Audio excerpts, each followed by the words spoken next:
우리 옆 사람과 인사 나누도록 하죠. 반갑습니다. 오늘 처음 오신 분 계신데 우리 저 뒤에 계신 분, 우리 뜨거운 박수로 환영하겠습니다. 어디서 오셨어요? 성남에서. 아유, 멀리서 오셨네. 네, 감사합니다. 오늘 말씀을 보시겠습니다. 누가복음 11장 45절로 54절입니다. 한 목소리로 읽겠습니다. 시작. 한 율법 교사가 예수께 대답하여 이르되 선생님, 이렇게 말씀하시니 우리까지 모욕하심이니이다. 이르시되 화 있을진저 또 너희 율법 교사여, 지기 어려운 짐을 사람에게 지우고 너희는 한 손가락도 그 짐에 대지 않는도다. 화 있을진저 너희는 선지자들의 무덤을 만드는도다. 그들을 죽인 자도 너희 조상들이로다. 이와 같이 그들은 죽이고 너희는 무덤을 만드니 너희가 너희 조상의 행한 일의 증인이 되어 옳게 여기는도다. 그러므로 하나님의 지혜가 일렀으되 내가 선지자와 사도들을 그들에게 보내리니 그 중에서 더러는 죽이며 또 박해하리라 하였느니라. 창세 이후로 흘린 모든 선지자의 피를 이 세대가 담당하되 곧 아벨의 피로부터 제단과 성전 사이에서 죽임을 당한 사가랴의 피까지 하리라. 내가 너희에게 이르노니 과연 이 세대가 담당하리라. 화 있을진저 너희 율법 교사여, 너희가 지식의 열쇠를 가져가서 너희도 들어가지 않고 또 들어가고자 하는 자도 막았느니라 하시니라. 거기서 나오실 때에 서기관과 바리새인들이 거세게 달려들어 여러 가지 일을 따져 묻고 그 입에서 나오는 말을 책잡고자 하여 노리고 있더라. 아멘. 기도하겠습니다. 하나님 아버지, 은혜를 감사합니다. 언제나 저희들을 아버지 품에서 어린아이처럼 평강을 누리게 하심을 감사합니다. 청년과 같이 진리를 사모하며 모이기에 힘쓰게 하심을 인하여 감사를 드립니다. 그리스도의 장성한 자가 되게 하셔서 복음을 전할 수 있도록 함께 하심을 인하여 감사를 드립니다. 이 시간에도 은혜와 진리 되시는 그리스도의 말씀으로 더욱 강건하게 하여 주시옵소서. 예수 그리스도 이름으로 기도드립니다. 아멘. 오늘 말씀은 하나님의 지혜라는 제목으로 드리겠습니다. 하나님의 지혜. 하나님의 지혜가 어떤 지혜냐 이거죠. 분명 사람의 지혜하고는 좀 다를 것 같아요. 우리가 가히 생각하지 못했던 그런 방식이죠.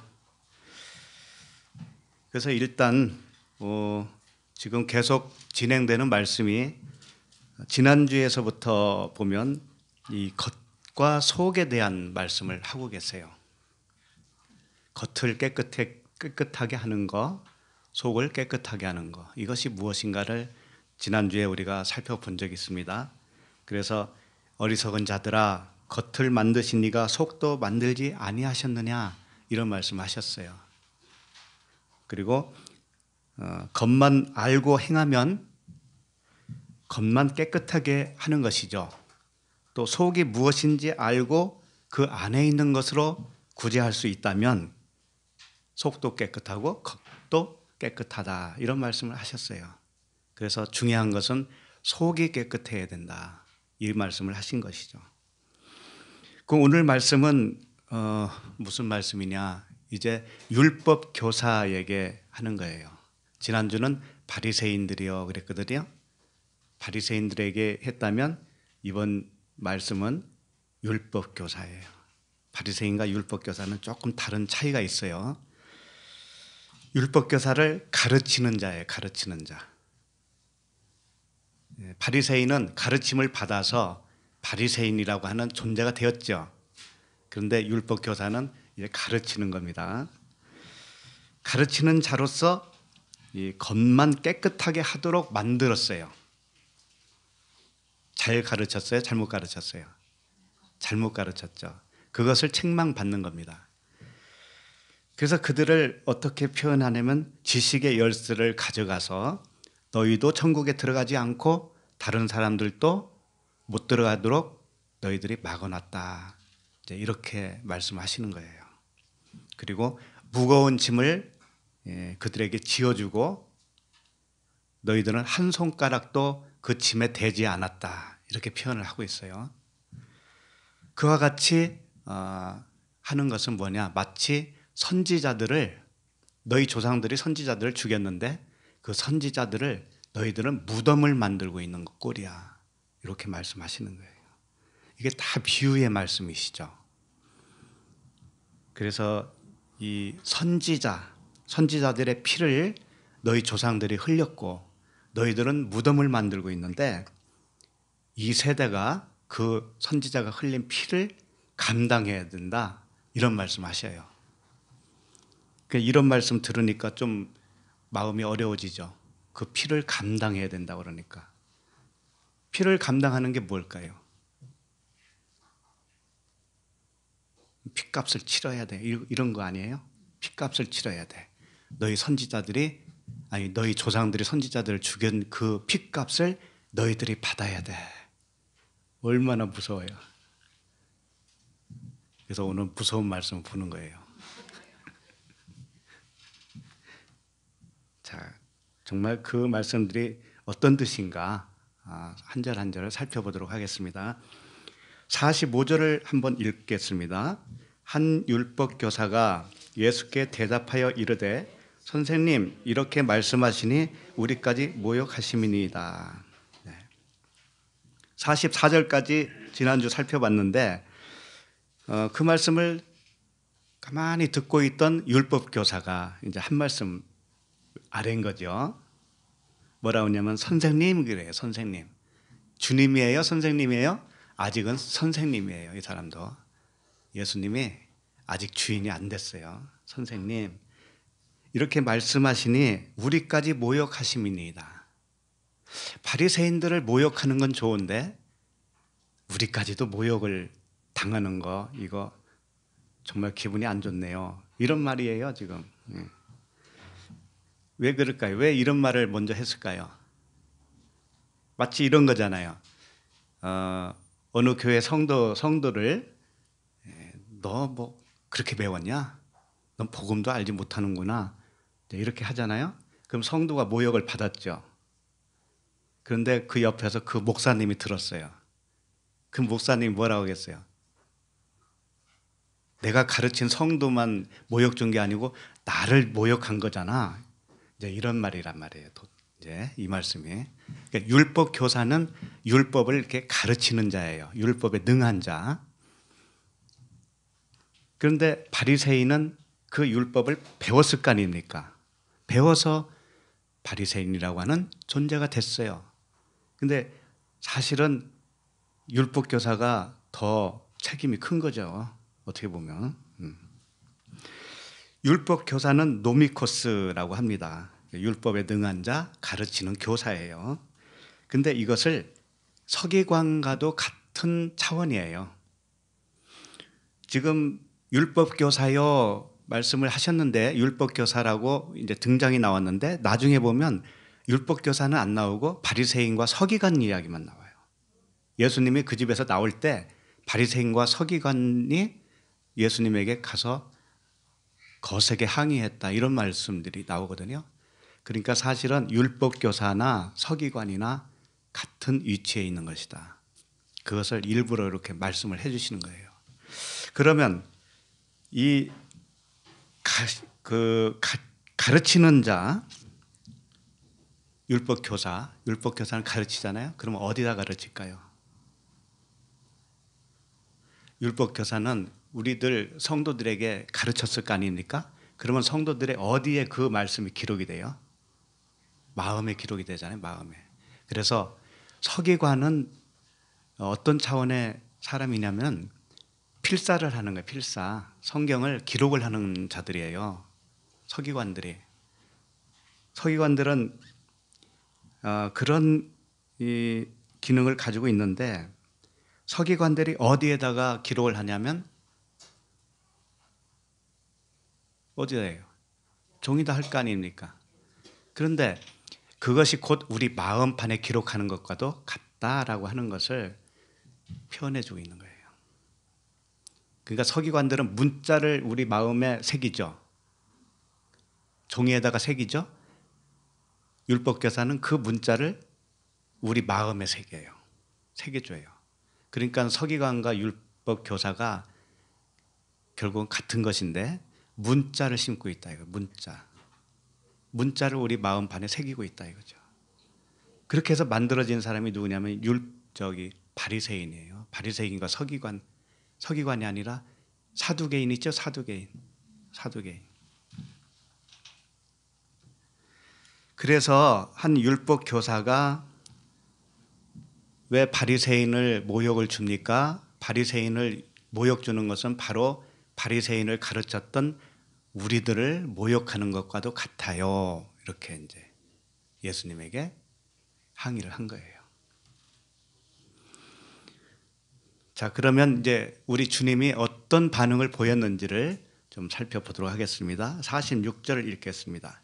이르시되 화 있을진저 또 너희 율법교사여 지기 어려운 짐을 사람에게 지우고 너희는 한 손가락도 그 짐에 대지 않는도다. 네. 너희 율법교사여, 너희 가르치는 자들 이러는 거죠. 이것이 우리 안에서 일어난다는 말씀을 계속 말씀을 드렸죠. 그럼 나는 율법교사가 아니다라는 생각을 하지 않아야 되겠죠. 우리 자신들이 나를 가르치는 교사였어요, 사실은. 내가 나를 가르쳤단 말이에요. 그러니까 율법교사가 따로 있는 것이 아니고 내가 나에 대해서 율법교사예요. 그 율법교사들이 화를 당해야 됩니다. 화를 당해야 바르게 하나님의 아들로 세워지는 거예요. 여기 보면 지기 어려운 짐을 사람에게 지우고 그랬어요. 지기 어려운 짐이 뭘까요? 지기 어려운 짐. 이것은 하나님의 말씀을 사람의 교훈으로 가르치면 그 교훈은 우리 사람에게 짐이 돼요. 그렇지 않겠어요? 그걸 율법의 행위라고 그래요. 행위. 율법을 행위 조항으로 가르치면 가르침을 받은 우리들은 큰 짐이 됩니다. 만약에 주일 예배, 수요 예배 한 번이라도 빠지면 뭐라고 할까? 너에게 있는 거 다 가져갈 거야. 이런 조항이 있다고 칩시다. 그럼 짐이에요, 안 짐이에요?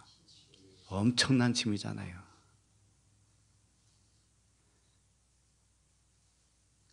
그것은 하나의 비유에 불과한 거예요. 우리 전 생애에 걸쳐서 그런 율법들이 엄청 많아요. 엄청 많아요. 그래서 그게 짐이 되는 거예요. 그래서 지기 어려운 짐을 누구에게 지었다고 하는 거예요? 사람에게 지었다고 그러잖아요. 사실은 그 짐을 어디에다 지어야 되냐면 예수 그리스도에게 지어야 되는 거예요. 그분이 지어주는 거예요. 그분이 지어야 할 짐을 우리 사람이 짓는다면 엄청 어렵습니다. 그리고 너희는 한 손가락도 이 짐에 대지 않는다. 주님이 이렇게 평가를 해주셨어요. 짐에다가 한 손가락도 대지 않는다. 이게 무슨 의미일까요?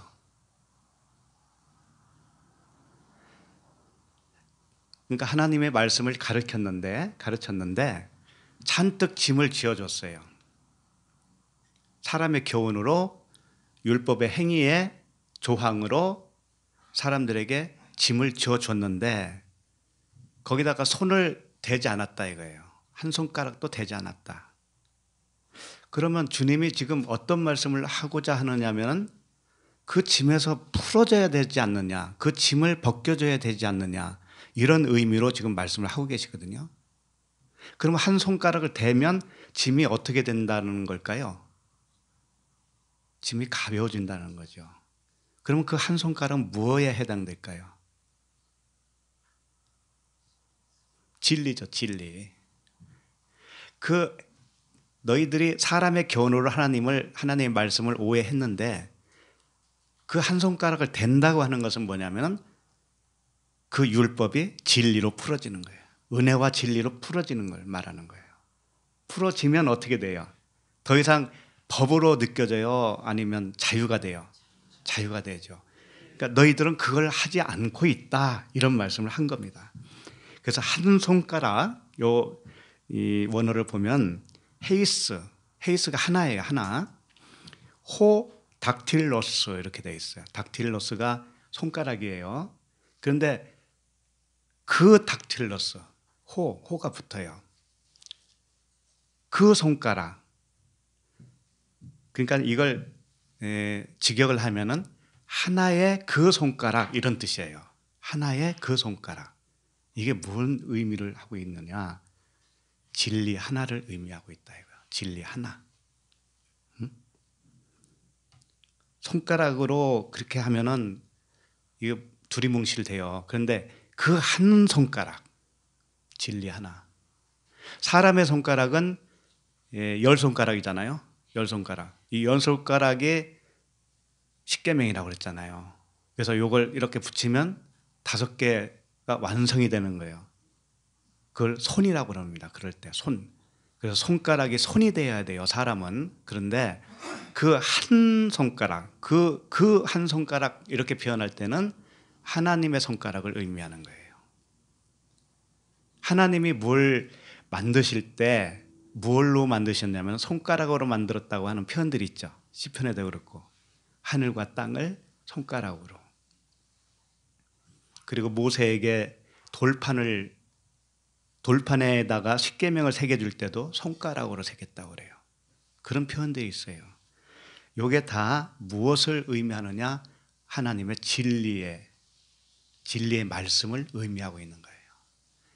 진리의 말씀이 창조를 하는 거잖아요. 창조. 그래서 그 간음하다가 잡혀온 여인이 왔을 때 주님이 땅에다가 뭘 써요? 글을 쓰죠. 그때 뭘로 쓴다고 그래요? 손가락으로. 손가락으로. 땅에다가 2번 썼어요. 2번. 손가락으로 뭔가를 쓰셨어요.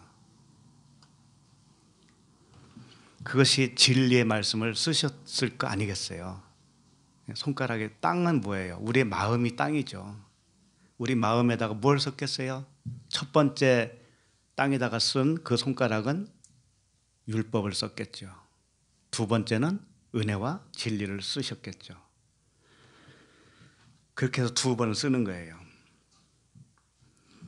자, 여기 좋은 재미있는 표현이 하나 있어서 소개해 드립니다. 레위기 14장 16절인데요.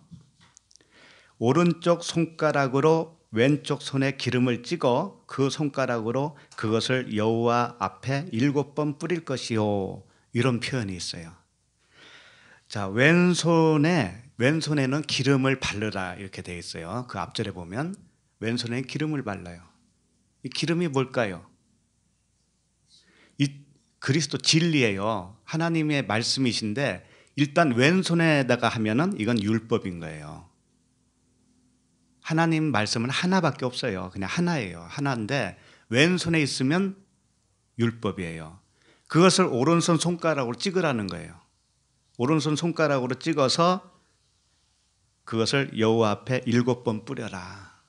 이렇게 돼 있어요. 근데 여호와 앞에라고 했지만 파님이에요. 여호와의 파님, 여호와의 얼굴이라는 뜻이에요. 그러니까 그 왼손에서 기름을 오른손 손가락이 찍으면 그것이 뭐가 되냐면 진리가 된다는 거예요. 진리가 되고 그것이 여호와의 얼굴이다, 이런 뜻이에요. 얼굴 앞에 뿌리라는 얘기가 아니고 그 자체가 여호와의 얼굴이야. 그 얼굴로 뿌려, 이런 뜻이에요. 누구에게 뿌려요? 진리를 받을 사람에게 뿌려야죠. 그렇죠? 그래서 7번 뿌리라는 건 뭐겠어요? 또 7 언약으로 뿌려라. 진리는 언약이다. 7날의 언약이다. 그런 말씀이에요. 그러니까 오늘 말씀에 주님께서 그 율법 교사에게 너희들은 사람에게 짐을 잔뜩 져주는데 그 짐을 풀어주는 진리 하나를 너는 가지고 있지 않아. 이런 뜻이란 말이죠. 손을 대지 않는다 이게. 그래서 댄다라고 하는 건 뭐냐면요. 손을 댄다 이게 뭐냐면 무엇에 만지다, 뭐 무엇에 대다, 뭐 이런 뜻이에요. 프로습 사우스 사우오 뭐 이렇게 되어 있어요. 프로습 사우 이것은 누가복음에만 딱 한 번 나와요. 그래서 번역을 댄다 이렇게 되어 있어요. 대면은 어떻게 되냐면은 이 오른손에 있는 그 손가락에 있는 무엇인가가 그쪽으로 가겠죠. 그 짐에게 가겠죠. 그럴 거 아니에요. 이 짐이 뭐예요? 율법 아래에 있는 육신의 생각이라고 그랬잖아요. 행위적인 생각. 여기에다가 손을 대면 손에 있는 무언가가 흘러간단 말이에요. 그래서 그걸 풀어준다 이거죠. 그래서 된다 이렇게 표현한 거죠. 이걸 이제 하나의 비유로 설명하면 연인들끼리 손을 잡으면 뭐가 통한다고 그래요? 전기가 통한다고 하잖아요. 전기가 통한다고 하는 것은 너와 내가 같다 이거예요. 같다. 전기는 쇳붙이를 통해서만 흐르죠. 만약에 쇳붙이로 흐르는데 옆에 나무가 있었다 그러면 흐를 수 있어요? 없어요? 없어요. 그러니까 전기가 흘렀다, 전기가 통했다라고 하는 것은 너와 내가 하나다 이거예요. 그래서 실제로 이 전기는 두 가닥입니다. 전기는 두 가닥이에요. 전기선은. 그래서 경험해 보셨는지 모르지만 두 선 중에 어떤 선을 잡았을 때는 찌릿해요. 어떤 선을 잡으면 아무 감각이 없어요. 여자분들은 잘 모르실지도 몰라요. 가정에 들어오는 220 전기선이라고 해도요. 이 두 선 중에 하나를 잡으면 괜찮은 데가 있습니다. 왜 그런지 알아요? 그건 땅에다 접지가 되어 있기 때문에 그래요. 전봇대에 있는 변압기 있죠? 거기서부터 접지를 해놨어요. 한 선은. 근데 접지가 안 돼 있는 어떤 한쪽을 딱 잡으면 찌릿합니다. 굉장히 막 놀래요. 근데 만약에 그 전기가 너무 세가지고 센 것을 모르고 딱 잡으면 어떻게 돼요? 사람이 기절도 하고 죽을 수도 있죠. 전기가 통하면 죽는 거예요. 진리가 선을 통해서 나에게 들어오잖아요. 그게 전기라고 칩시다. 그 전기가 나한테 들어오면 내가 죽는다니까. 이제 그걸 말하고 있어요 지금. 그 율법이라고 하는 잔뜩 짐이 있죠. 짐을 지어줬는데 손을 대면 전기가 흘러서 진리가 흘러 들어간다 이거예요. 그래서 그 사람을 죽여요.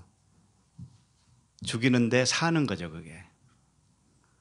율법에서는 이제 그 무거운 짐을 벗어지는 거예요. 벗겨지고 진짜 사는 거죠. 그러니까 너희들은 그렇게 해야 된다 이겁니다. 그런데 이 말씀, 이 무거운 짐에 지어주고 거기다가 손을 댄다라고 표현했는데 이 똑같은 말씀이 마태복음에도 있어요. 근데 거기서는 표현이 좀 달라요. 제가 읽어드립니다. 마태복음 23장 4절에서는 뭐라고 되어 있냐면은 또 무거운 짐을 묶어 사람의 어깨에 지우되 자기는 이것을 한 손가락으로도 움직이려 하지 아니하며 이렇게 되어 있어요. 한 손가락으로 움직이지도 아니하며 이렇게 되어 있어요. 한 손가락을 대는 게 아니고 이번에는 움직이지 아니하며 이렇게 되어 있어요. 좀 다르죠 표현이. 그리고 또 다른 부분이 뭐냐면 사람의 어깨에 지우되 이렇게 되어 있어요. 사람의 어깨. 짐을 잔뜩 지어줬는데 사람의 어깨에다가 지어줬다. 이런 표현이 마태복음에서는 있다 이거죠. 그럼 어깨는 뭐냐면 항상 그리스도의 어깨를 의미하는 거예요. 어깨는. 그런데 그리스도께서 뭐라고 그래요? 수고하고 무거운 짐진 자들아 다 내게로 오라 그랬어요. 내가 너희를 쉬게 하리라. 그 짐은 그리스도께로 가면 벗겨지는 것인데 이 율법 학자들은 자기에게 진리가 없기 때문에 율법밖에는 없어요. 그래서 짐을 잔뜩 사람의 어깨에다가 지어줬다 이거예요.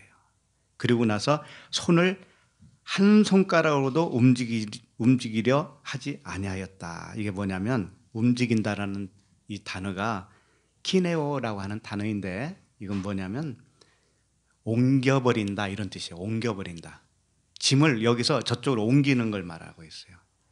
그래서 너희들이 이 산을 들어서 바다에다 던지면 어떻게 된다고 그래요? 그렇게 된다고 하잖아요. 그 단어예요. 옮긴다. 바다에다 옮겨버려. 이게 무엇을 의미하겠어요? 그 짐이, 율법의 짐이 풀어지는 걸 말하고 있어요. 풀어지는 거예요. 그 율법의 산이라고 하는 산이 풀어져요. 풀어져. 그러니까 옮기는 것은 뭐냐면 진리로 다시 그것을 해석을 해 주시는 거예요. 그래서 그 말씀이 이런 말씀이야 라고 하는 것을 다시 가르쳐 줘야 되는 거예요. 그렇게 되면 그 사람에게서 짐이 풀어져요. 그럼 그 사람에게 있는 그 산, 율법의 산이 어깨에서 바다로 옮겨지는 거예요. 근데 너희들은 아직 그걸 못하고 있잖니 이겁니다. 그러면 이 말씀을 듣고 있는 우리 모두는 어떻게 해야 되겠어요? 그 짐에다가 손가락을 대야 되겠어요? 안 대야 되겠어요? 대야죠. 그리고 그 손가락으로 그 짐을 또 옮겨야 되겠죠. 모두 다 이렇게 산을 옮겨드리는 그런 천사들이 다 되기를 바랍니다. 우리 47절 다시 읽겠습니다. 시작. 화 있을진저 너희는 선지자들의 무덤을 만드는도다. 그들을 죽인 자도 너희 조상들이로다. 네. 왜 화를 당해야 되느냐? 너희들은 선지자들의 무덤을 만들고 있기 때문에 그래. 이런 말씀이잖아요. 너희들의 조상은 그들을 죽였어. 이러는 거예요. 그러면 선지자들의 무덤을 만드는 것이 무엇을 의미할까요? 선지자들의 무덤을 만드는 것. 여기서 무덤이라고 하는 단어가 무네메이온인데요. 사실은 무덤이라기보다는 비석이에요. 비석. 비석을 세웠다 이런 말이에요. 마태복음 23장 29절에서는 이 말씀을 어떻게 하고 있냐면 화 있을진저 외식하는 서기관들과 바리새인들이여. 여기서는 서기관과 바리새인을 싸잡아서 얘기했습니다. 바리새인들이여 너희는 선지자들의 무덤을 만들고, 여기서 무덤이 여기서는 타포스라고 하는 단어를 썼습니다. 방금 누가복음에서는 무네메이온이라고 하는 단어를 무덤이라고 번역을 해놨죠. 그런데 마태복음에서는 타포스라고 하는 단어를 무덤이라고 표현했어요. 그 무덤을 만들고 의인들의 비석을 꾸미며 이르되, 의인들의 비석, 이게 무네메이온이에요. 그러니까 누가복음에서는 지금 더 정확하게 번역을 하려면 비석으로 해야 돼요. 오히려 비석, 무덤이 아니고. 그런데 무덤이나 비석이나 같은 의미예요. 사실은 비석이 무슨 의미를 가지고 있냐? 무네메이온, 이것은 기억한다 이런 뜻을 가지고 있어요. 기억한다. 조상의 묘 앞에다가 비석을 세우는 것은 조상을 기억하는 거잖아요. 그죠? 기억하는 거예요. 그러니까 조상들이, 너희들의 조상들이 선지자들을 죽였는데 너희들이 비석을 세운다라고 하는 의미는 뭐냐면 너희 조상들이 했던 것을 기억하고 있다 이거예요. 네? 그러면 그 조상들이 잘못했으면 잘못한 거 그대로 너도 지금 답습하고 있는 거야. 이런 의미죠. 무덤을 만드는 것은 지난주에 우리 살펴본 대로 무덤을 평토장이라고 그랬잖아요. 평토장. 예? 드러나지 않는 무덤을 만들었다. 그러니까 무덤을 사실은 만들지 않아야 되는 거예요. 무덤을 만들면 안 되는 거예요. 왜? 무덤을 안 만들어야 그 안에 있는 선지자가 보일 거 아닙니까?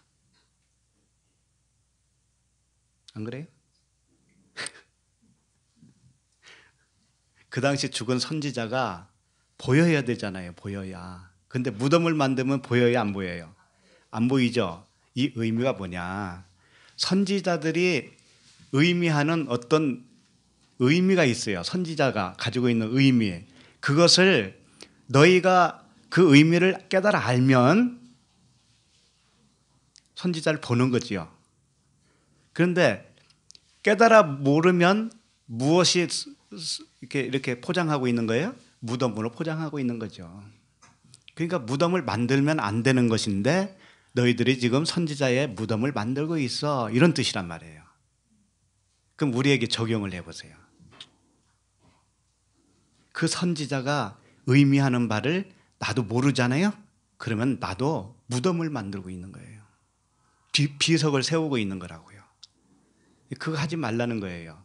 그러면 선지자가 한 역할을 이제 알면 우리는 비석도 만들 필요도 없고 무덤도 만들 필요가 없는 거죠. 그러니까 오늘 말씀 쭉 보면은 이제 어떤 의미인지 알 수 있어요.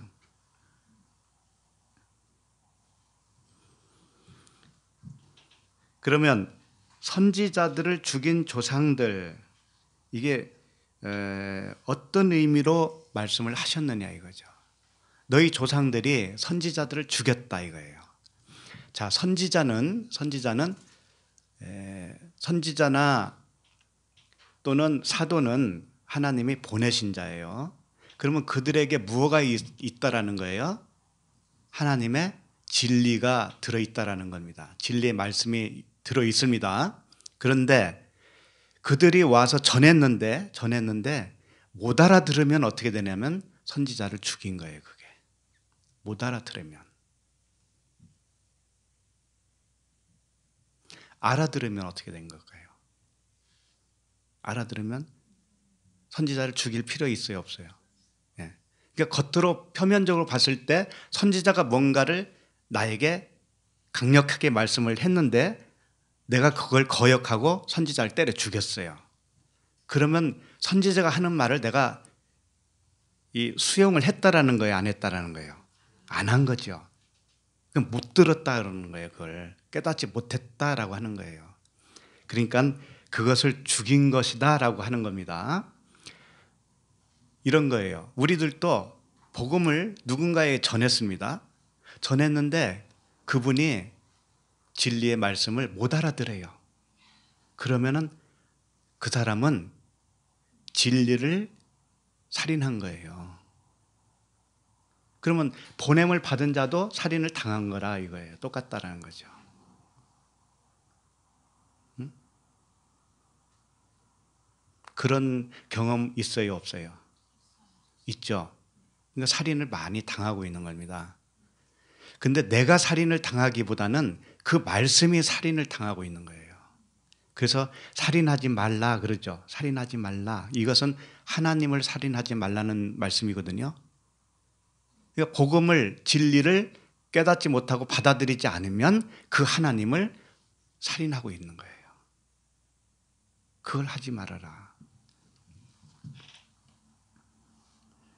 자, 그러면 선지자들의 무덤과 비석을 만드는 것은 같은 의미예요.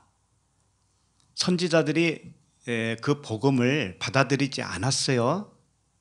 그랬는데 너희들이 선지자들의 그 무덤에 비석을 세운다는 건 뭐냐면 너도 거기에 동의하는 거다 이거죠. 너희들 조상들과 똑같이 나도 우매한 자요. 귀가 없고 눈이 어두운 자입니다. 이것을 너도 같이 동의하고 있는 거예요. 동의. 이제 그런 말씀인 거예요. 그래서 결론은 무덤과 비석을 만든다는 의미는 이 로고스 안에, 이 말씀 있죠? 이 로고스 안에 담긴 언약을 모르고 행동하는 거예요.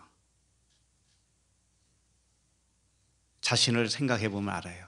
자신을. 이 로고스 안에 있는 하나님의 말씀을 오해해서 형성돼 있어요. 내가. 그러면 그 형성되어 있는 그대로 그냥 살 거 아닙니까? 그것이 뭐냐면은 선지자의 무덤을 만드는 것이고 비석을 세우는 것이다. 그겁니다. 이것이 선지자, 곧 그리스도. 선지자는 그리스도를 의미하고 있어요. 사람을 선지자로 보냈지만 그 안에 진리가 있으면 그 사람은 그리스도예요. 그냥 그리스도. 그러니까 사람 이름은 여러 가지로 표현되지만 다 그리스도다. 나에 대한 증언이다. 그랬잖아요. 그러니까 그리스도를 살인한 것과도 같은 거예요. 그러면 이제 심각해지잖아요. 지금 이 율법학자들이, 율법 교사들이 하나님을 살인하고 있는 거야. 진리를 살인하고 있어. 그리스도를 살인하고 있다. 이 말씀을 한 겁니다. 자, 48절을 읽겠습니다. 이와 같이 그들은 죽이고 너희는 무덤을 만드니 너희가 너희 조상의 행한 일에 증인이 되어 옳게 여기는도다. 네. 이와 같이 그들은 죽이고 너희 조상들, 너희들 조상들은 하나님을 살인하고, 이 말씀이에요. 근데 여기서 조상이라고 했는데 이 조상이 이 아버지를 의미하고 있는 단어예요. 파테르, 아버지예요, 아버지. 아버지는 항상 무엇을 의미하냐면 뭐라고 그랬죠? 성전이에요, 성전. 그러니까 그 겉성전 있잖아요. 사람이 지은 성전. 이것이 왜 나타났냐면은 그 안에 있는 의미를 깨닫지 못했을 때 그냥 짓는 거예요. 사람이 겉에 짓는 거예요. 그 짓는 것 자체가 무엇을 하고 있는 것과도 같은 거냐면 하나님을 살인하고 있는 것과도 같은 거예요. 그 안에서 희생 제사를 드리죠. 사람이 하나님 그 성전을 지어놓고 거기서 동물을 잡아서 희생 제사를 드리죠. 살인하죠. 그럼 그 동물은 누구를 의미했어요? 원래 예수 그리스도를 의미했잖아요. 그러니까 누구를 살인하고 있어요 지금? 그리스도를 살인하고 있는 거예요. 그 제사 자체가. 그래서 너희 조상은 하나님을 살인했다라고 하는 거예요. 너희 아버지. 그래서 너희가 너희 아버지 마귀에게서 태어났다 그랬잖아요.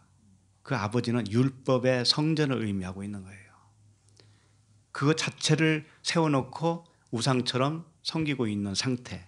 그 상태가 너희들은 무덤을 만들고 있는 거야. 이거죠. 그래서 너희는 바리새인들에게 외식을 하도록 가르친 자들이야. 이렇게 말씀을 하시는 것과 똑같아. 그래서 너희가 너희 조상의 행한 일에 증인이 되어 옳게 여기는도다. 너희도 또 무덤을 만드는 거 보니, 외식을 하는 거 보니 너희도 또 너희 조상들과 똑같아. 너희 자신이 지금 증언하고 있어. 옳게 여기고 있잖아. 이제 그렇게 말씀을 하고 있는 거예요. 그래서 우리가 경계를 해야 될 게 있습니다. 신앙생활 하면서 하나님의 아들로서 이제 이 세상, 남은 세상을 살아가잖아요. 근데 경계해야 할 게 뭐냐면 크고 화려하고 전통 있고 이런 것들이 조심하셔야 돼요. 지금 예수님이 말씀하는 시대에도 온통 뭐예요? 유대교인들이 어떻게 살고 있어요? 이 율법 교사들의 교훈을 받아서 살고 있는 시대였잖아요. 진짜 하나님의 자녀들은 많지 않았단 말이에요. 그와 같이 우리가 숱한 교회를 이렇게 다니고 다 해왔지만은 그들이 진짜 전하는 복음이 혹시 진리를 이렇게 뭐랄까요? 포장해버리는, 진리를 묻어버려요. 이게 무덤입니다. 진리를 묻어버려요. 이게 무덤이에요. 이렇게 무덤을 만들고 있지는 않은지 잘 분별해야 되는 거예요. 사람은 어디에 속냐면은 이 큰 것에 속아요. 큰 것에. 메이커 좋아하죠? 메이커. 교회도 메이커 있다라는 거 아시죠? 메이커에 속는다니까요. 크고 역사가 깊고 전통이 있고 하는 것들 있잖아요. 거기에 속아요. 속지 마셔야 됩니다. 물론 뭐 작은 교회라고 또 다 좋다고 볼 수는 없죠. 마찬가지잖아요. 분별이 있어야 된다. 분별. 분별을 있게 해달라고 기도해야 돼요. 우리 처음에는 다 속을 수밖에 없습니다. 그런데 지금도 계속 속고 있는 분들이 있는 거죠. 그러다가 하나님이 이렇게 하나씩 이렇게 빼내는 거예요. 빼내서 진리의 복음을 들을 수 있도록 길을 열어주는 거죠. 자녀들은 다 그렇게 됩니다. 그래서 질문을 하셔야 돼요. 질문. 하나님께 질문하셔야 돼요. 하나님의 자녀들의 특징이 하나가 있다면 뭐냐면 하나님께 질문을 해요. 하나님, 저 목사님이 설교하는 저 말씀이 나는 좀 이상해요. 아닌 것 같아요. 뭐가 진짜예요? 이러면서 질문을 해보라니까. 그게 질문을 하면서 숱한 세월을 오시는 분들이 가끔 있더라니까요. 그렇게 되면 하나님이 요리조리 데리고 다니면서 교육을 시키시더라고요. 교육을 시켜요. 분명하게. 의문을 할 줄 알아야 돼요. 의심. 좋은 의심이에요. 그것은. 저 말씀이 진짜일까 아닐까 이게 의심을 좀 해보셔야 돼. 무조건 따라가지 말아요. 화려하다고 따라가지 말고 크다고 따라가지 말고.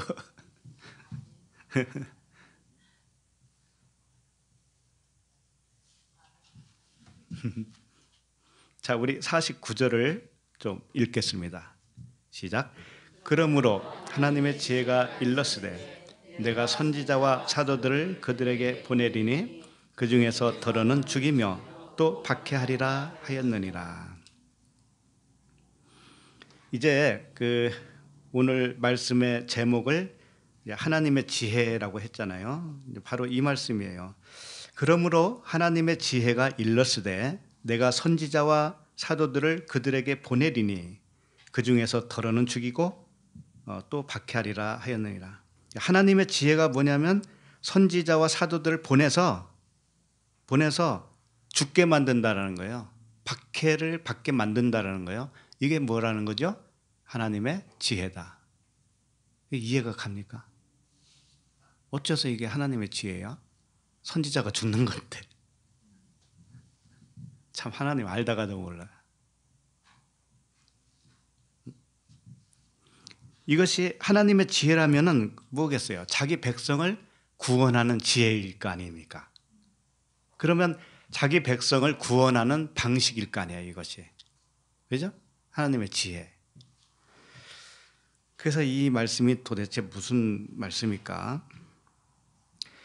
일단은 내가 선지자와 사도들을 그들에게 보내리니 그 중에서 그랬죠. 그 중에서라고 하는 단어가 없어요. 그 중에서도 좀 오역이지만 더러는 있죠. 더러는 죽이며 그랬죠. 이 더러는이라고 하는 단어가 없어요. 사람이 사람 생각으로 번역을 하다 보니까 이렇게 할 수밖에 없는 거예요. 왜냐? 선지자들을 다 죽인 거 아니었잖아요. 구약의 선지자들이 있는데 다 죽인 건 아니란 말이에요. 그러니까 여기다 더러는이라고 써놓은 거예요. 주님의 말씀의 의도를 잘 모른 거죠. 그럼 더러는이라고 하는 말씀이 빠지고 그 중에서라고 하는데 그 중에서가 뭐냐면 엑스 아우톤 이렇게 되어 있어요. 그에 의해서 이런 뜻이에요. 그에 의하여 이런 뜻이에요. 그러니까 선지자와 사도들을 그들에게 보내니까 그들에게 의하여 이렇게 되는 거예요. 그들에게 의하여 더러는 빠지고 뭐예요? 그러면 죽이며가 되죠. 그들에게 의하여 죽임을 당한다 이겁니다. 100% 죽임을 당한다 이거예요. 전부 다 100%예요. 누구는 죽고 누구는 안 죽고가 아니라니까요. 선지자를 딱 보내잖아요. 그럼 누구든지 선지자를 죽일 수밖에 없다라는 거예요. 그게 무슨 말이냐. 선지자는 그리스도의 말씀이라고 그랬잖아요. 그리스도의 말씀이 우리에게 들어오는데 처음에 우리가 알아먹어요? 못 알아먹어요? 못 알아먹기 때문에 그건 죽인 거란 말이에요. 죽인 거예요. 죽였는데 박해하리라 하였느니라. 죽인 것과 박해가 이제 하나예요. 똑같은 말씀이에요. 박해한 거나 죽인 거나 같은 거란 말이죠. 이것은 하나님의 지혜래 또. 이것이 하나님의 지혜다 이거죠. 그러니까 하나님의 지혜는 뭐냐? 일단 지혜가 한 번 죽는 거야. 그 진리가 한 번 죽는 거라는 거예요. 진리가.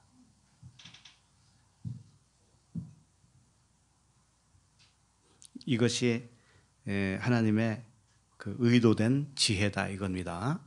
이제 그게 이제 조금 더 가 보면 진짜 의미가 무엇일까를 좀 알 수가 있어요. 죽이고 박해한다라는 의미는 이런 겁니다. 잘 생각하셔야 돼요. 우리가 은혜와 진리를 말씀을 계속 들었습니다. 교회 가는 순간부터 들었어요. 모든 말씀을 들었어요. 하나님 말씀이잖아요. 말씀은 하나예요. 하나. 로고스라고 해요. 그걸. 이 기록된 말씀을 로고스라고 합니다. 로고스를 우리가 들어요. 들으면 그 안에 로고스 안에 뭐가 들어있느냐? 은혜와 진리라고 하는 그리스도의 말씀이 들어있어요. 그런데 그 그리스도의 말씀을 처음부터 알아요? 몰라요? 몰라요.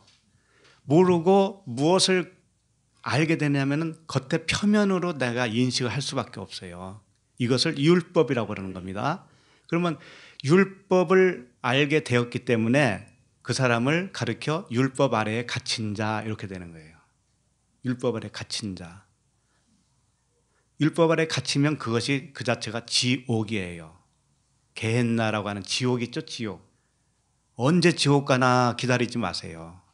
이미 지옥에 있었습니다. 율법 아래 딱 갇히면 그 지옥에 들어온 겁니다.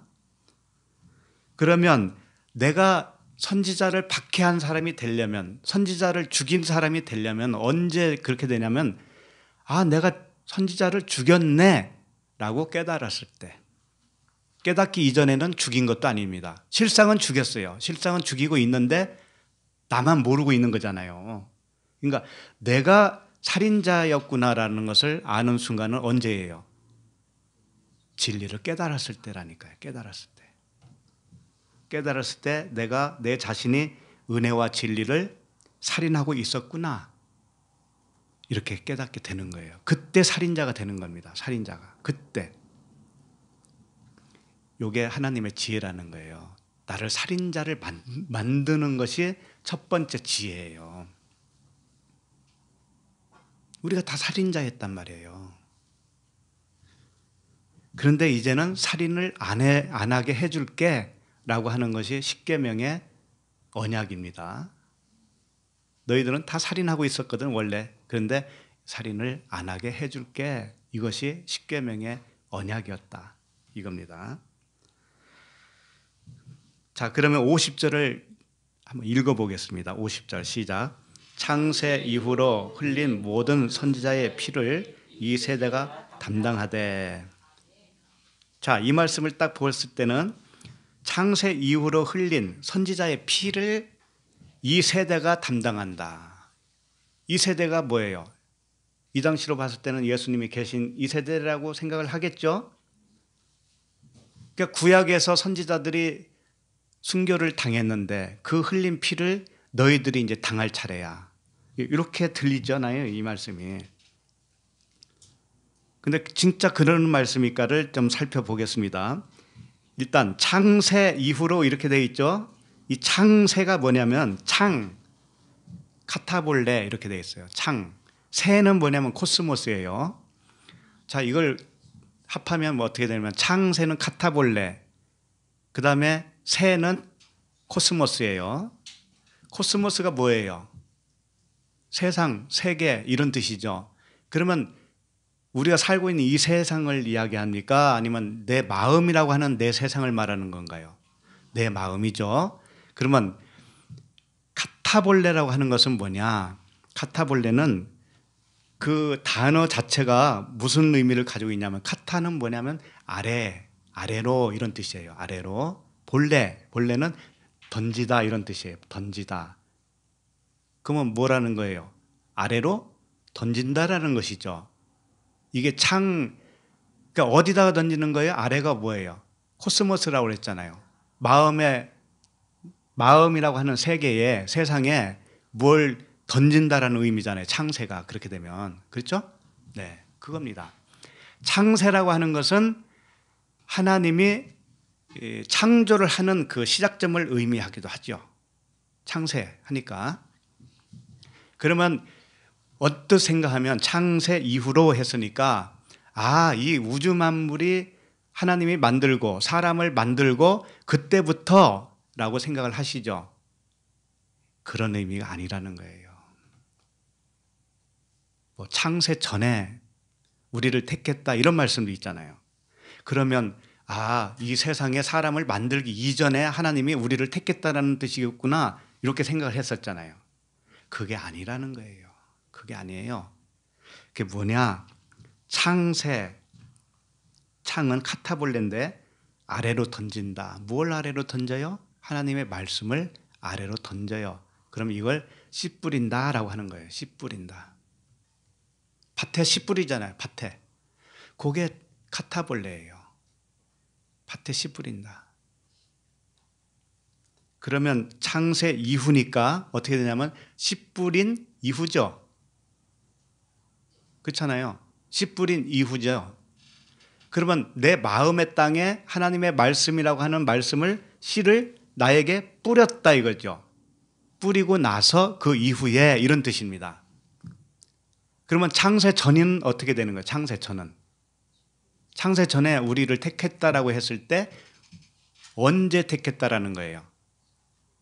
내 마음의 땅에 말씀의 씨를 뿌리기 전에 나를 택했다 이런 말이 되겠죠. 우주 만물 창세 이런 거 아니에요. 나 한 사람의 이야기예요. 그렇게 보셔야 돼요. 그래서 이 씨 뿌리다 카타볼레를 창세를 이 잉태라고 하는 단어로도 사용해요. 카타볼레 씨 뿌리는 거 이게 뭐예요? 잉태잖아요. 잉태시키는 거잖아요. 그래서 히브리서 11장 11절에 보면 믿음으로 사라 자신도 나이가 많아 단산하였으나 잉태할 수 있는 힘을 얻었으니 이는 약속하신 이를 미쁘신 줄 알았음이라. 여기서 잉태할 수 있는 힘, 잉태, 이게 카타볼레예요. 씨 뿌리다, 카타볼레, 잉태, 임신했다 이겁니다. 하나님이 우리 마음판에 말씀의 씨를 딱 뿌리잖아요. 그러면 내가 임신하는 거예요. 그러니까 그 이후로 오늘 본문 말씀 다시 봐요. 창세 이후로 씨 뿌리고 잉태한 이후로 모든 선지자의 피를 이 세대가 담당하되. 그럼 나 한 사람으로 생각해 보세요. 나 한 사람 안에 말씀의 씨가 들어와서 내가 잉태를 했습니다. 잉태를 했어요. 새 생명을. 그러면 그 이후로는 어떤 일이 있어야 되느냐면 모든 선지자의 피를 이 세대는 뭐예요? 잉태된 이 세대를 말하는 거예요. 하나님의 말씀이라고 하는 새 생명을 잉태한 그 세대는 그 피를 담당해야 된다. 그럼 피를 담당하는 게 뭘까요? 어떻게 하는 게 담당하는 거예요? 이 담당한다라고 번역을 조금 잘못해 놨어요. 피를 담당한다. 그럼 참 애매하잖아요. 근데 이 단어가 에크제테오라고 하는 단어예요. 에크제테오. 아이테오, 제테오, 크로 들어보셨을 거예요. 아이테오, 구하다. 제테오, 찾다. 크로, 두드리다. 구하고 찾고 두드리는 것이 뭘 구하는 거예요? 성령을 구하는 거잖아요. 성령을. 그 단어 찾다, 제테오가 들어온 거예요. 제테오를 여기다가 쓴 거예요. 근데 에크제테오예요. 이것은 찾기는 찾는데 애타게 찾는 거죠. 그러니까 무엇을 찾는다는 거예요? 선지자가 흘린 피를 찾는다 이런 뜻이에요. 피를 찾는다. 선지자가 흘린 피가 뭘까요? 피는 뭐라고 그랬죠? 생명이라고 했지 않습니까? 생명. 피는. 그 생명의 피를 찾게 된다 이거예요.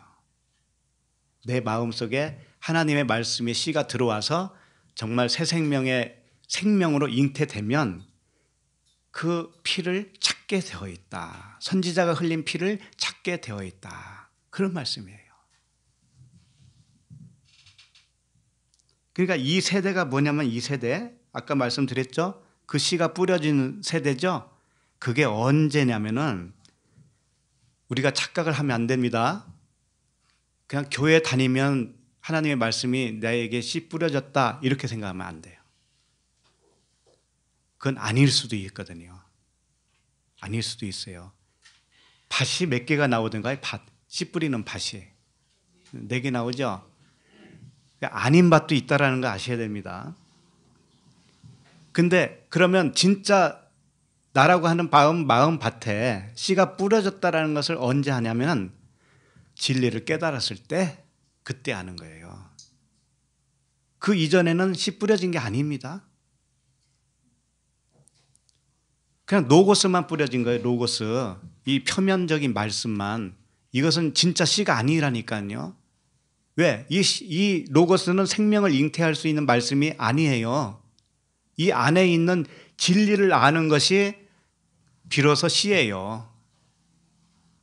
그러니까 결론적으로 이 세대가 그 피를 찾는다고 하는 것은 뭐냐면 내가 선지자를 죽인 것이 맞네 라고 내가 깨달아졌을 때 그때 비로소 씨 뿌려진 거예요. 그때. 그래서 그 생명의 피를 그리스도라고 하는 그분을 애타게 찾게 된다 이겁니다. 그때부터. 그게 이 세대예요. 이 세대. 근데 그리스도를 증언하는 것이 3개가 있다고 해요. 3가지가. 그게 뭐예요? 성령과 물과 피라고 그랬습니다. 다시 말해서 그리스도 할 때는 성령으로도 표현할 수 있고 물로도 표현하고 피로도 표현한다 이거예요. 다 하나라는 거예요. 하나. 그래서 요한일서 5장 6절에 보면 이는 물과 피로 임하신 이시니 곧 예수 그리스도시라 그랬습니다. 예수 그리스도는 십자가에서 달리셨을 때 물과 피가 흘렸죠. 예, 그 예수 그리스도시예요. 물로만 아니요 물과 피로 임하셨다. 그리고 증언하는 이는 성령이시니 성령은 진리니이다 이렇게 돼 있어요. 성령이 뭐라고요? 진리. 그럼 진리를 알지 못하면 성령이 온 건가요? 안 온 건가요? 안 온 거잖아요. 진리가 성령인데 진리를 모르고 있는데 어떻게 성령이 임했다고 말할 수가 있어요? 그렇죠? 성령은 진리입니다. 근데 처음에는 성령이 밖에 계신 거예요. 그건 뭐냐? 율법으로 가르침을 받을 때가 성령이 밖에 있다 이렇게 표현하는 겁니다. 왜? 율법으로 가르침을 받았으니 진리는 지금 어디 있는 거예요? 내 밖에 있는 거잖아요. 내 안에 못 들어왔잖아 아직. 그렇죠? 그래서 성령 받았다라고 하는 시점은 언제냐? 진리를 깨닫는 것이 성령 받은 거예요. 예. 그래서 그 요한일서 5장 7절에 보면 증언하는 이가 셋이니 그리스도를 증언한다 이겁니다. 증언하는 이가 셋인데 8절에 성령과 물과 피라 이 셋은 합하여 하나이니라 그랬어요. 근데 성령은 아까 뭐라고 그랬죠? 진리라고 그랬잖아요. 진리. 그러니까 진리, 물, 피 이렇게도 말할 수도 있고 성령, 물, 피 이렇게 말할 수도 있어요. 이게 다 하나라는 건데 하나. 그러니까 정말 내 마음속에 하나님의 진리의 말씀의 씨가 딱 뿌려지면 내가 선지자를 죽인 자가 맞구나. 내가 하나님을 살해하고 있었구나. 그동안에. 내가 그리스도를 살해하고 있었구나. 살인자였구나. 이거 알면 어떻게 되냐면 그리스도를 찾게 되어 있다 이거예요. 그때부터는. 그 생명을 내 안에 들어오게 하려고 무진장 애를 쓰게 되는 거예요.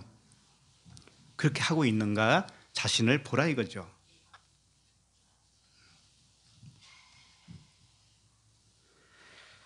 그래서 성령이 이제 우리 안에 들어와야 돼. 그럼 진리가 우리 안에 들어와야 돼. 이것을 그리스도와 연합되는 과정이에요. 그래서 다음 절에는 그것이 무슨 의미냐 요약을 해주는 말씀이 되겠습니다. 51절을 읽겠습니다.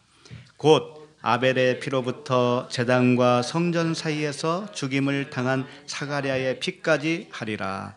내가 너희에게 이르노니 과연 이 세대가 담당하리라. 이게 참 어려워요. 이 말씀도.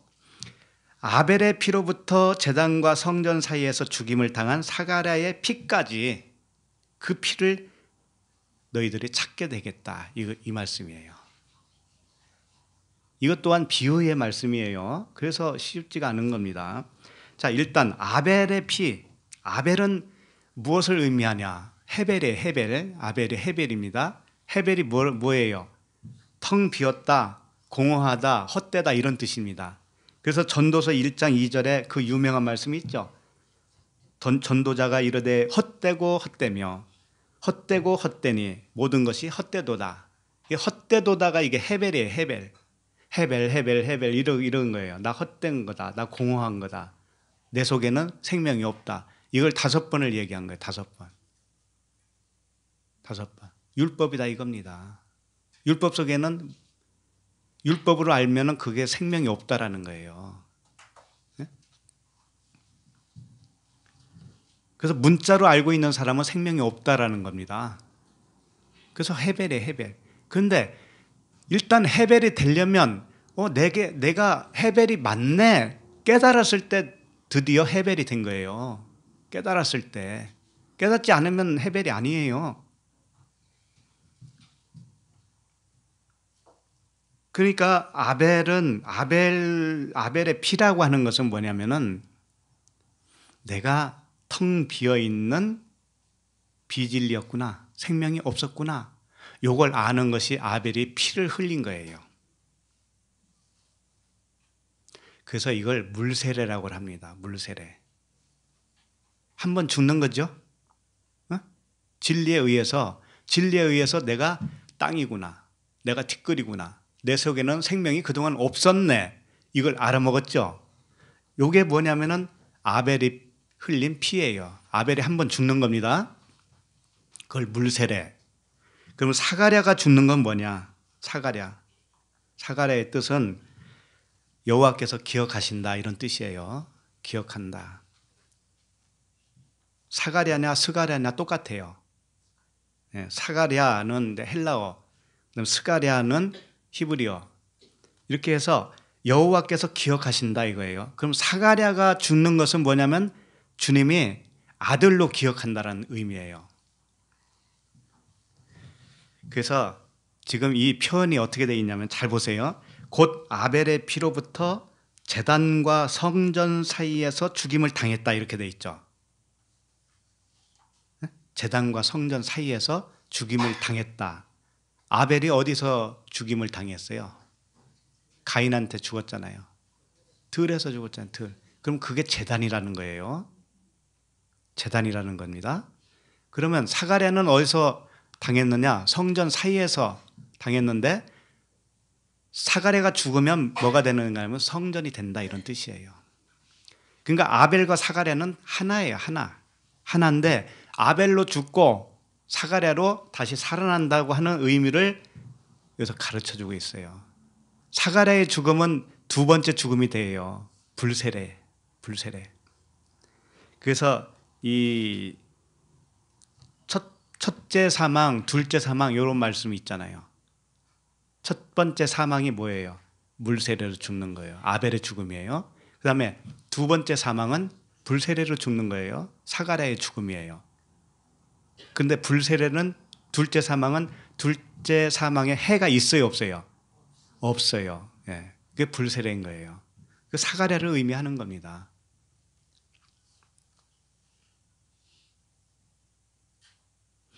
근데 이제 여기 그 말씀을 마태복음에서도 병행 구절이 있습니다. 그 부분을 제가 읽어드립니다. 좀 다른 점이 있기 때문에 그래요. 마태복음 23장 35절입니다. 그러므로 의인 아벨의 피로부터 성전과 제단 사이에 너희가 죽인 바라꺄의 아들 사가랴의 피까지 땅 위에서 흘린 의로운 피가 다 너희에게 돌아가리라. 이렇게 되어 있어요. 여기는 아까 누가복음에서는 그냥 사가랴라고만 소개되고 있는데 마태복음에서는 바라꺄야, 이 발음이 잘 안 되네. 바라꺄의 아들 사가랴 이렇게 명시를 해놨어요. 자, 근데 주님이 왜 아벨과 사가랴를 들어서 설명하는가에 그 이유가 있어요. 사가랴는 제사장, 선지자 뭐 이런 뜻이겠죠. 근데 그 사가랴는 여러 명의 사가랴가 있어요. 성경을 보면 한 사람이 아니라고요. 근데 그 중에는 죽임을 당한 사가랴도 있고 죽임을 당하지 않은 사가랴도 있어요. 근데 우리 누가복음에서는 누구의 아들 사가랴라는 명시가 없잖아요. 그러니까 모든 사가랴라고 볼 수도 있잖아요. 그죠? 근데 왜 사가랴라고 하는 이름을 가지고 비유로 설명했느냐? 그것은 그 이름의 목 때문에 그런 거예요. 이름값 때문에 그런 거예요. 아벨이 뭐라고 했어요? 아까 텅 비었다. 헤벨이라고 그랬잖아요. 사가랴는 여호와께서 기억하셨다. 기억하셨다. 그 이름을 기억하셨다라고 지었다고 하는 이유를 통해서 진리를 설명하는 거라고요. 그래서 사가랴를 들먹거리는 거예요. 그러니까 누구의 아들 사가랴 이게 중요한 게 아니에요. 세례 요한의 아버지가 누구였어요? 사가랴였잖아요. 그럼 사가랴가 순교 당했나요? 그런데 영적으로는 당했어요. 언제 당했어요? 요한이 잉태됐을 때 벙어리가 됐잖아요. 벙어리. 그게 죽임을 당한 거예요. 벙어리가. 죽음은 말을 해요, 안 해요? 못 하잖아요. 그러니까 죽음을 의미했단 말이에요. 그래서 이 사가랴를 살펴보다가 바라꺄의 사가랴 이렇게 되어 있잖아요. 지금 마태복음에서는 바라꺄가 뭐냐? 여호와의 무릎이라는 뜻이에요. 여호와의 무릎. 그리고 여호와의 무릎이라고 하지만 사실 무릎은 바라크예요. 복이에요. 복. 바라크가 복이잖아요. 그러니까 여호와의 복이라 이런 뜻이에요. 여호와의 복이라고 하는 아들이 사가랴죠. 사가랴는 여호와께서 기억하셨다. 기억이 자카르입니다. 아들이란 뜻이에요. 아들. 아들로 기억하는 거예요. 그러니까 아벨로 한번 죽으면 사가랴로 기억하는 거예요. 아들이 되는 거예요. 그것을 의미해 주시는 거다. 그래서 사가랴가 몇 사람 나오는데요. 스가랴로 나와요. 구약에서는 스가랴. 바라꺄의 아들 스가랴 이렇게 나오기도 하고요. 여호야다의 아들 스가랴도 있어요. 여호야다의 아들 스가랴. 이 스가랴는 요아스 왕이 죽였어요. 죽은 걸로 나옵니다. 근데 여호야다가 무슨 뜻이냐면 여호와께서 아신다 이런 뜻이에요. 여호와께서 아신다의 아들 사가랴가 죽으니까 아들로 기억하는 거예요. 그 다음에 여로보암의 아들 스가랴도 있어요. 여로보암의 아들 스가랴. 근데 이 여로보암의 아들 스가랴도 야베스의 아들 살룸이 죽였어요. 야베스의 아들 살룸이 죽였어요. 죽여야 살룸이 오지.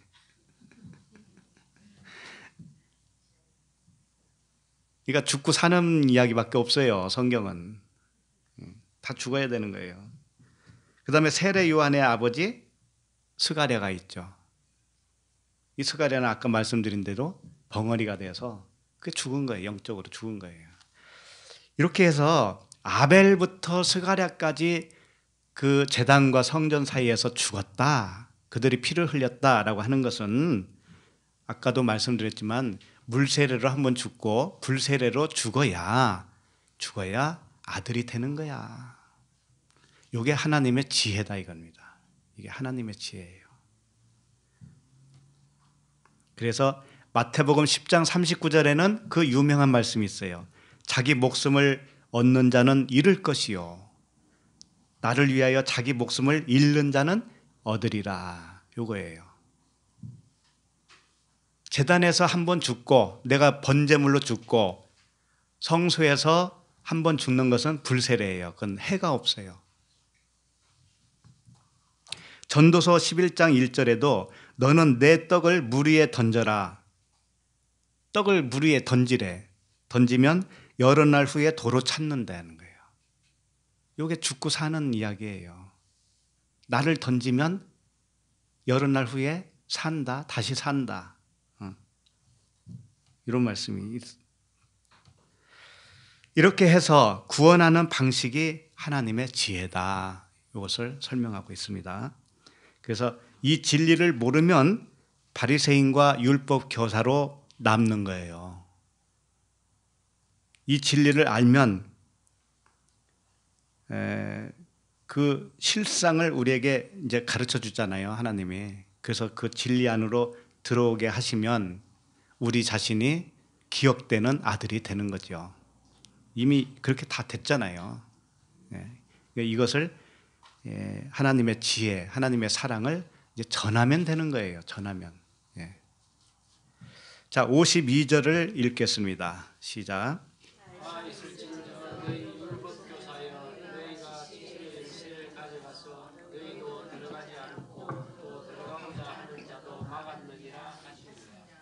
네. 화 있을진저 너희 율법 교사여 너희가 지식의 열쇠를 가져가서 너희도 들어가지 않고 또 들어가고자 하는 자도 막았느니라 하시니라. 지식의 열쇠는 사실상 천국의 열쇠를 의미하는 거예요. 그걸 가져갔다 이겁니다. 근데 그걸 가져가면 자기가 열 수 있을까요? 열 수 없을까요? 모르겠어요? 천국 열쇠를 자기가 도둑질해 가면 못 열어요. 누가 줘야 돼요? 주님이 친히 주셔야 돼요. 베드로에게 내가 천국 열쇠를 주겠다 그랬잖아요. 그러면서 땅에서 매면 하늘에서도 매고 땅에서 열면 하늘에서도 연다 그랬잖아요. 하나님이 주셔야 되는데 얘는 가져갔어. 지가 지 맘대로.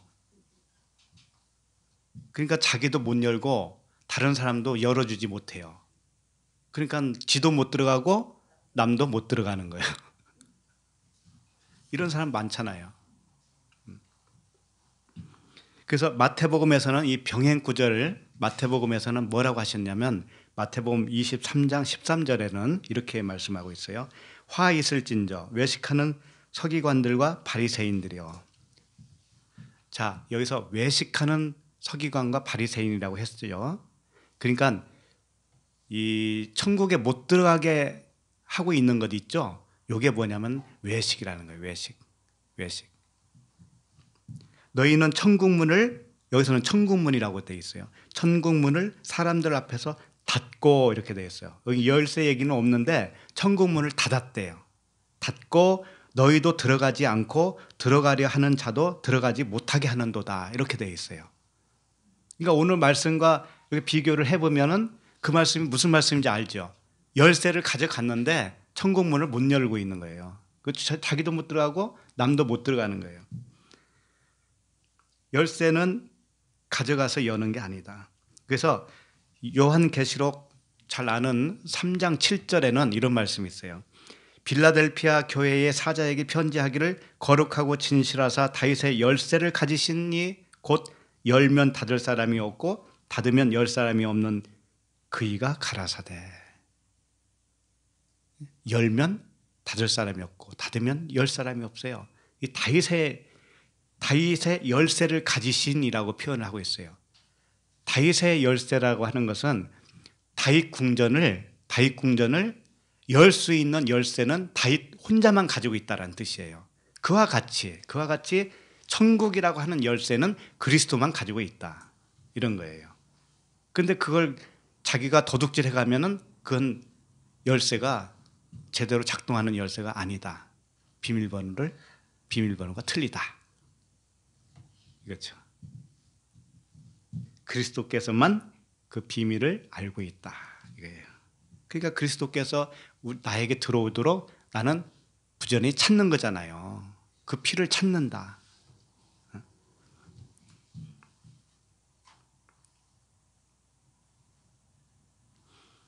그런데 이게 다 다른 사람 이야기가 아니고 우리들의 이야기다. 로마서 2장 21절에 이런 말씀이 있어요. 그러면 다른 사람을 가르치는 내가 내 자신은 가르치지 아니하냐. 이런 말씀이 있죠. 다른 사람에게 복음은 전하는데 네 자신에게 한번 가르쳐야 되지 않느냐. 먼저는 네 자신에게 가르쳐야지. 이런 말씀을 한 거죠. 남 얘기할 필요 있어요, 없어요? 없죠. 니나 잘해라 그거잖아요.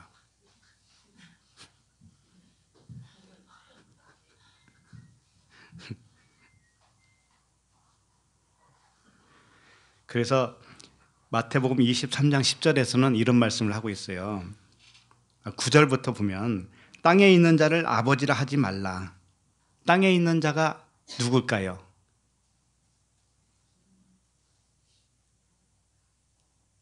너희 아비 마귀에게서 났다고 그랬잖아요. 아비.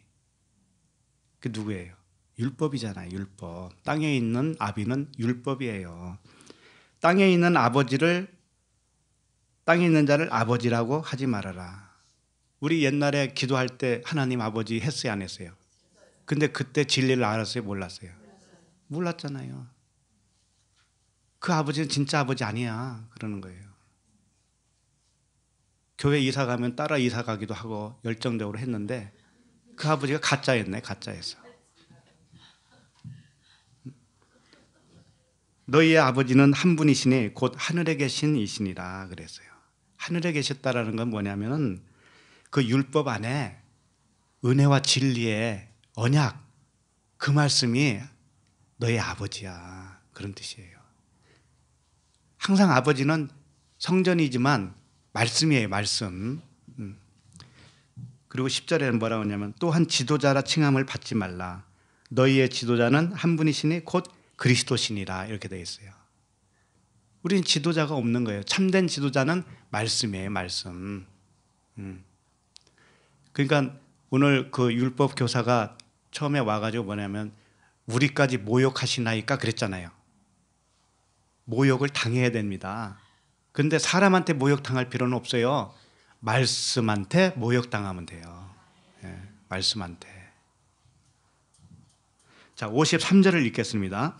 거기서 나오실 때에 서기관과 바리새인들이 거세게 달려들어 여러 가지 일을 따져 묻고, 자, 거기서 나오실 때 이렇게 돼 있는데 거기서라고 하는 단어가요, 카케이덴이라는 단어인데 이건 무슨 뜻이냐면은 그리고 그 후에 이런 뜻이에요. 그러니까 그리고 그 후에 거기서 이런 뜻이에요. 이게 무슨 말을 하고 싶은 거냐면 그리고 그 후에라는 거 하는 것은 율법 교사에게 주님이 다 가르친 거예요. 진리를 가르쳤어요. 가르치고 난 후에라는 뜻이에요. 무슨 얘기인지 알겠죠? 그냥 나온 게 아니고 복음을 전해서 그들을 깨닫게 해줬다는 겁니다. 그러니까 바리새인들, 서기관들 이런 사람들 우습게 보면 안 됩니다. 다 우리 얘기예요. 바리새인이라고 하는 뜻이 분리주의자라는 뜻이에요. 선과 악을 항상 분리해요.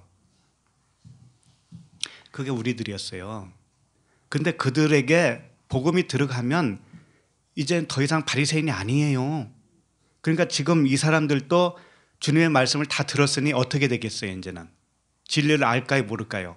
알죠. 그래서 그 피를 찾을까요, 안 찾을까요? 찾게 되죠, 열렬하게.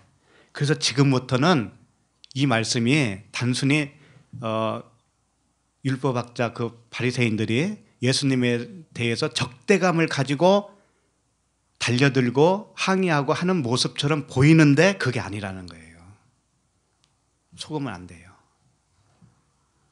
자, 거기서라고 하는 것은 무언가를 하고 난 다음에, 뭔가를 하고 복음을 전하고 난 다음에 거기서 나오는 거예요. 그러면 복음 전했으면 잘 생각해 보세요. 예수 그리스도는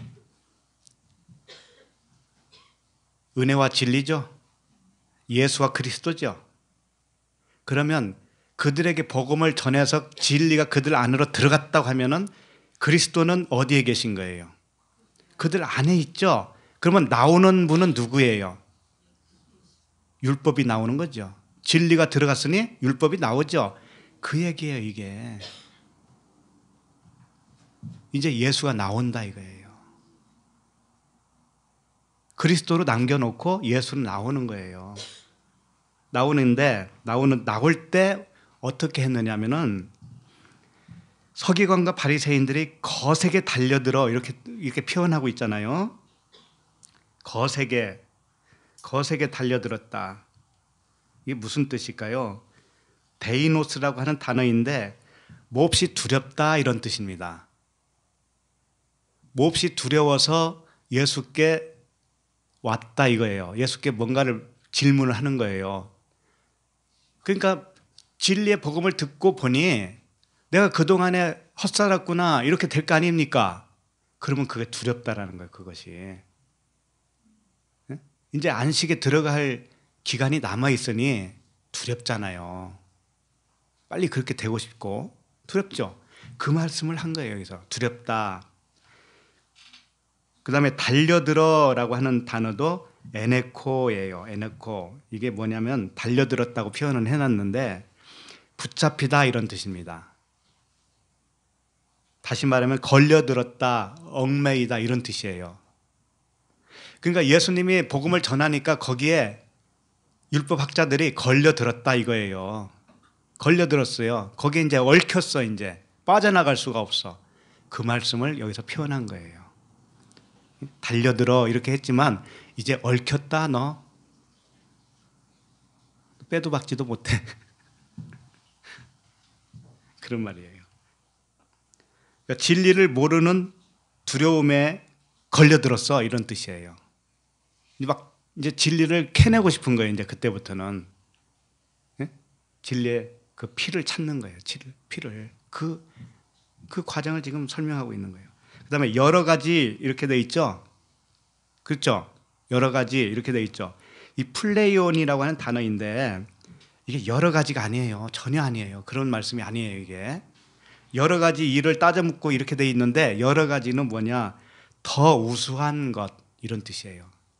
더 나은 것 이게 뭡니까? 복음 아닙니까? 진리? 아니, 자기가 율법 아래에 있었는데 그거보다 더 나은 것이 뭐예요? 은혜와 진리 복음이 아닙니까? 그거예요. 그러니까 여러 가지라고 표현했지만 복음의 일을 이렇게 돼 있는데 여러 가지 일이라고 돼 있는데 이것도 펠이라고 하는 단어예요. 무엇을 위하여라고 하는 뜻이에요. 그러니까는 복음을 위하여 이렇게 되는 거예요. 복음을 위하여. 그들이 얽혔는데 복음을 위하여 예수님께 따져 묻는 거라 이런 뜻이에요.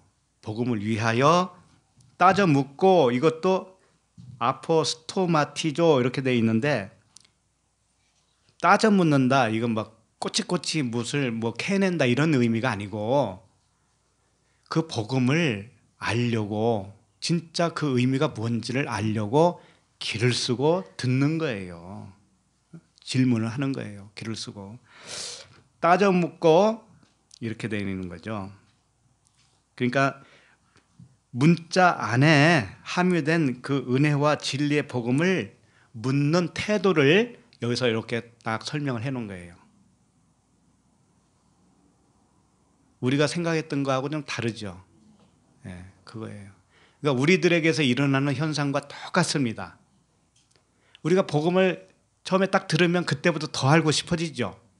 그 태도를 여기서 설명한 거예요. 그대로. 그렇게 보시면 돼요.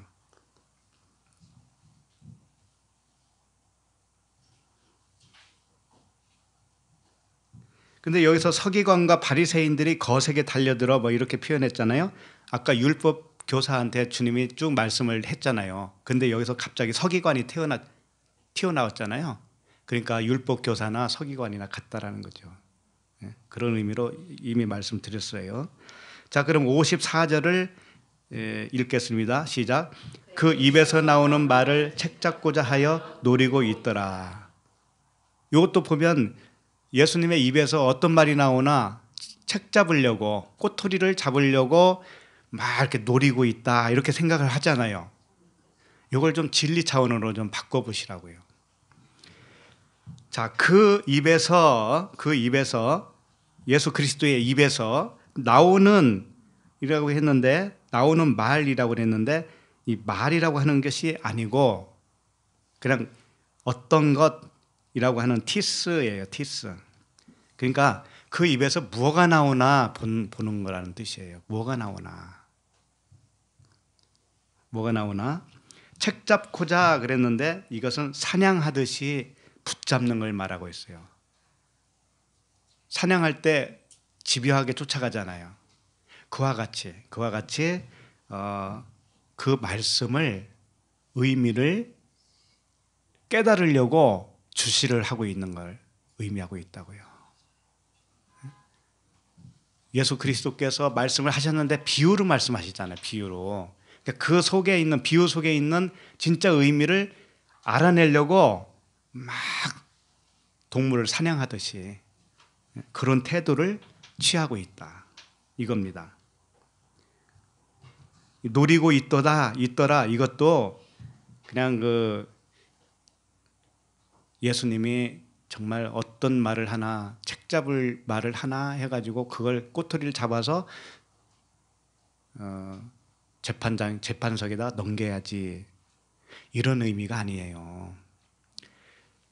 자, 한번 생각을 해봅시다. 우리가 이 성경 말씀을 받았죠. 그러면 이 성경 말씀은 예수 그리스도예요. 그런데 로고스입니다. 로고스. 우리가 읽으면 표면이에요.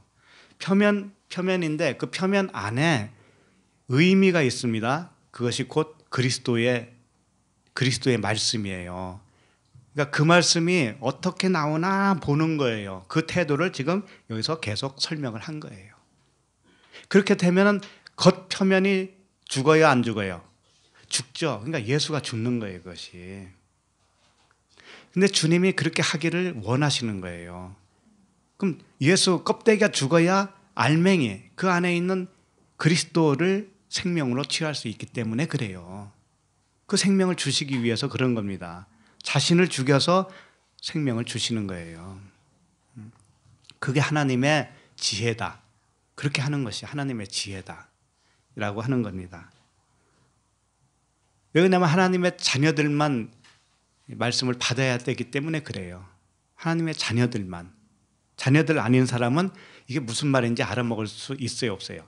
없어요. 아무리 얘기해도 안 돼요. 예.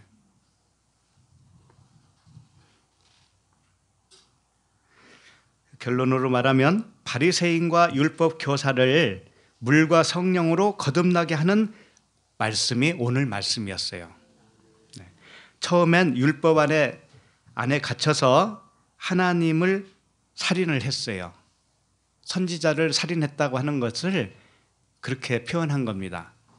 진리를 살인한 거예요. 하나님을 살인한 거예요. 그리스도를 살인한 거예요. 이것을 하나님이 보낸 선지자를 너희들이 죽였다, 이렇게 표현한 것뿐이에요. 그렇게 하다가 이제 우리의 현 주소를 깨달을 때가 오는 겁니다. 현 주소를. 그때 내가 비로소 죄인이 맞구나, 내가 살인했던 것이 맞구나, 이렇게 되는 거예요. 그렇게 되면 그게 씨 뿌리는 그 세상의 창세 이후가 되는 거예요. 그때부터 창세 이후가. 그러면 그때부터 진짜 그리스도라고 하는 생명을 점점 더 찾고 싶어지는 거예요. 더 갈급함이 생기는 거예요. 그래서 그분 안으로 점점 더 깊이 들어가는 것이죠. 그래서 외식을 하게 된 그 표면적 율법 안에서 은혜와 진리의 그리스도를 발견하려고 애를 쓰게 된다. 그러니까 오늘도 잘 오셨죠. 네. 멀리서도 오셨는데 대전에서도 오시고 성남에서도 오시고. 저 나중에 오신 분은 어디서 오셨나요? 네? 용산이요? 용산도 용산. 야, 그 참 대단한 동네인데. 그쪽 가까운데 서빙고 있죠, 서빙고. 예, 거기 유명한 큰 교회도 있죠. 그렇죠. 예. 옛날에 좀 다녔거든요.